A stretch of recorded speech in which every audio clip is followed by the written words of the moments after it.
Vijay Hazare trophy का semifinal Rajasthan versus Karnataka और दीपक हुडा ने विजय हजारे ट्रॉफी के इतिहास की सबसे बेहतरीन पारी खेली है। 180 रन उनकी पारी में बने, जिसके दम पर मैच पूरा एक तरफा कर दिया। और दीपक हुडा जहां से करियर शुरू हुआ था as a off spinner, allrounder, under 19 world cup 2014, वहां पर सिर्फ गेंदबाज ज़्यादा दिख रहे थे। बल्लेबाजी से तो नंबर 7 के बैट्समैन थे, लेकिन उसके बाद जो इस खिलाड़ी का डेवलपमेंट रहा है, दो तरह से आप इसको देख सकते हैं। एक तरफ डिसअपॉइंटमेंट ये रही कि वो ऑलराउंडर के रूप में उतना आगे नहीं गए, गेंदबाजी उनकी बहुत नीचे आई, बट एज अ बैट्समैन वो अपनी क्रिकेट को जहां लेके गए हैं ना, ये अपने आप में बहुत कमाल की चीज़ रही है। चाहे आईपीएल के डिफरेंट फ्रेंचाइजीज़ में उनका खेलना हो, वहाँ परफॉर्म करना हो, उसके बाद इंडिया खेलना, T20 क्रिकेट में शतक लगाना, तो बहुत कुछ उनके करियर में अच्छा भी रहा है, लेकिन बहुत कुछ ख़राब भी रहा है कि पिछला सीज़न आईपीएल का उनका अच्छा नहीं गया, इंडियन टीम से ड्रॉप हुए, पिछले T20 वर्ल्ड कप में गए, वहाँ सिर्फ एक मैच में मौका मिला और वहाँ परफॉर्म नहीं कर पाए। लेकिन जो वापसी उन्होंने पिछले बार के रणजी ट्रॉफी से लेके अब तक की है, वो बहुत कमाल की रही है। और जितनी क्रिकेट वो राजस्थान के लिए हाल फिलहाल खेले, उनका प्रदर्शन बहुत अच्छा रहा। इस सीज़न वो राजस्थान के लिए सबसे ज़्यादा रन बनाने वाले खिलाड़ी रहे, कप्तानी भी कर रहे थे, टीम को यहाँ तक लेके आए। और सेमीफाइनल में जब ज़रूरत थी टीम को, क्योंकि ऊपर से विकेट जिस तरह से निकले, तो आपको एक ऐसा प्लेयर चाहिए था जो आपको मैच जिता सकता, तो वो पारी उन्होंने कहीं ना कहीं अपनी टीम के लिए खेली है। क्योंकि राजस्थान की ओवरऑल बल्लेबाजी में उतना दम नहीं है, एक दो प्लेयर को अगर छोड़ दे तो वो एक दो प्लेयर पर ही टीम ज़्यादा डिपेंड करती है। गेंदबाजी जरूर मजबूत है, बट बल्लेबाजी में उतना दम था नहीं। ओवरऑल अगर मैच की बात करें तो कर्नाटका पहले बल्लेबाजी करती है। रवि कुमार समर्थ वैसे तो बहुत रन बनाते हैं, लेकिन ये सीज़न थोड़ा सा उनके लिए ऑर्डिनरी सा गया है, फीका सा गया है। मयंक अग्रवाल ने काफ़ी रन बनाए हैं हाल फिलहाल में, लेकिन सेमीफाइनल उनसे भी रन नहीं बने। और मयंक अग्रवाल का लेफ्ट आर्म फास्ट बॉलर के खिलाफ जो स्ट्रगल है, वो आपको देखने को मिलेगा। ये ऑस्ट्रेलिया में आपको मिचेल स्टार्क के खिलाफ देखने को मिला था, यहाँ पर अनिकेत चौधरी और खलील अहमद के सामने आपको देखने को मिला। तो मयंक अग्रवाल का struggle against left arm fast bowler है, वो आपको देखने को लगातार मिलता रहेगा। उसके बाद निकिन जोस, वो भी कुछ खास रन बना नहीं पाए कर्नाटका के लिए। कृष्णा श्रीजीत की बात करें तो उन्होंने ज़रूर कुछ रन बनाए, लेकिन वो बहुत कम रन थे, 37 रन, उससे कुछ फ़र्क पड़ने वाला था नहीं। मनीष पांडे भी सिर्फ 28 रन बना पाए। मनीष पांडे खैर डोमेस्टिक क्रिकेट लगातार खेल रहे हैं, अच्छी चीज़ है, उनको आईपीएल भी खेलना है, तो उस पॉइंट ऑफ व्यू से भी इस तरह के खिलाड़ियों के लिए डोमेस्टिक क्रिकेट खेलना बहुत ज़रूरी होता है। लेकिन असली पारी कर्नाटका के लिए खेली अभिनव मनोहर ने। अभिनव मनोहर गुजरात की टीम में पिछले 2 साल से हैं, और वहाँ पर उनको जब भी अपॉर्चुनिटी मिली है डाउन द ऑर्डर अच्छे मैचेस फिनिश किए हैं। कर्नाटका की टीम के लिए T20 क्रिकेट में भी वो down the order he batting करते हैं। उसके अलावा कर्नाटका प्रीमियर लीग जो होती है, वहाँ पर भी उनका प्रदर्शन काफ़ी ओवरऑल अच्छा रहा है। लेकिन इस वनडे टीम में, इस विजय हजारे की टीम में, कर्नाटका की टीम में उनको काफ़ी लेट एंट्री मिली है। पहले उनको मौका नहीं दिया गया, उनकी जगह पर कुछ और खिलाड़ी खेल रहे थे, लेकिन जब उनको मौका दिया गया और थोड़ा अपॉर्चुनिटी उनको मिली, तो उन्होंने यहाँ पर भी अपने आप को प्रूव किया कि मैं सिर्फ 4 गेंद, 6 गेंद, 10 गेंद का प्लेयर नहीं हूँ। अगर मुझे अपॉर्चुनिटी मिले तो मैं लंबी पारी भी खेल सकता हूँ। और मैं क्या देखता हूँ उनकी बल्लेबाजी में, कि जिस तरह के वो बल्लेबाज हैं आउटसाइड द ऑफ स्टंप, जैसे ही उनको रूम मिलता है वो एक डिफरेंट बल्लेबाज नजर आते हैं। जैसे कुछ खिलाड़ी होते हैं टॉप ऑर्डर के बैट्समैन, आप वार्नर को ले लें, आप सहवाग को ले लें, आप गिलक्रिस्ट को ले लें, जो टॉप ऑर्डर के बैट्समैन होते हैं ना, उनको जरा सा रूम मिलेगा ना तो आपको चौके बहुत बेहतरीन दिखाते हैं। ये खासियत इनमें भी है। ये मैं डाउन द ऑर्डर बहुत कम बल्लेबाज ऐसे देखता हूँ कि जिनको बॉडी में गेंद आएगी, विकेट में गेंद आएगी तो वो स्ट्रगल करते हैं, बाहर दूर गेंद आएगी तो वो ज़्यादा कंफर्टेबल। इनकी जो कैरेक्टरिस्टिक्स है ना बैटिंग की, वो टॉप ऑर्डर वाली है, ये 6 नंबर और 7 नंबर के बैट्समैन वाली नहीं है। क्योंकि जो इनके खेलने का तरीका है, जैसे ही आप इनको रूम देंगे, बहुत तेज बल्ला इनका चलता है आउटसाइड द ऑफ स्टंप, वहां से चौके भी देखने को मिलेंगे, छक्के भी देखने को मिलेंगे। जरूर इन्होंने अपनी पूरी क्रिकेट नंबर 6-7 जितनी भी कर्नाटका प्रीमियर लीग से लेके आईपीएल से लेके यहाँ तक बनी है, वो नंबर 6-7 के प्लेयर की बनी है।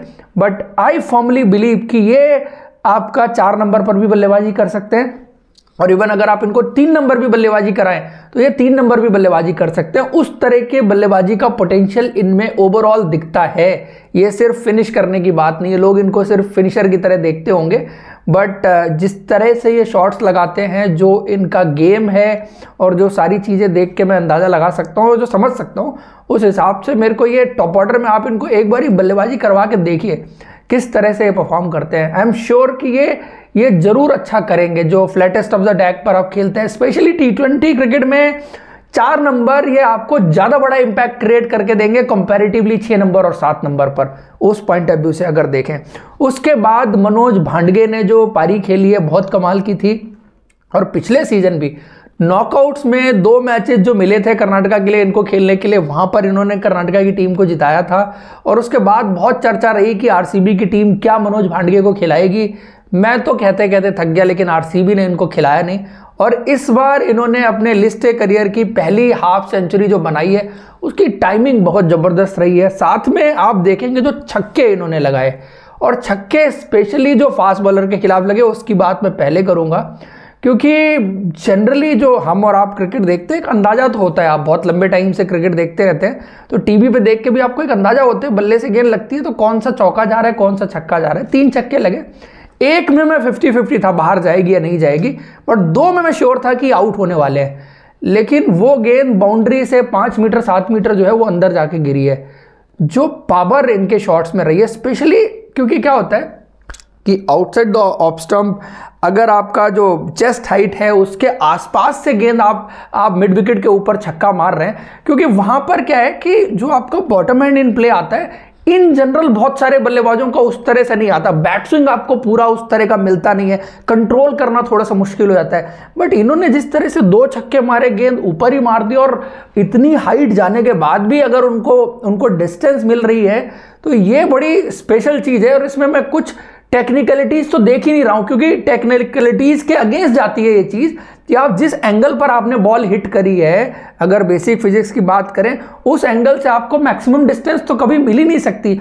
आइदर आप अगर फिर पावर बढ़ा दें, फोर्स बढ़ा दें वहां से, तो फिर आप डिफरेंट एंगल पर जाएंगे तब भी आप क्लियर कर पाएंगे। But majority of the batsman जिस एंगल से इन्होंने वो 2 छक्के फास्ट बॉलर को लगाए वहां से मारेंगे तो वो मिड विकेट के अंदर ही कैच होने वाली है, उस जगह पर ही कैच होने वाली है। बट वो दोनों छक्के जाके बाहर गिरे, तो that shows the power of this man कि कुछ तो जो फोर्स की बात मैं कर रहा हूं वो अलग से लग रहा है। क्योंकि एक इंस्टेंस होता है, 2 होते हैं, बट हर बार तो ऐसे नहीं होगा ना कि आपको लगे कि यार ये तो मिस हिट है, आउट होने वाला और गेंद बाहर जाए।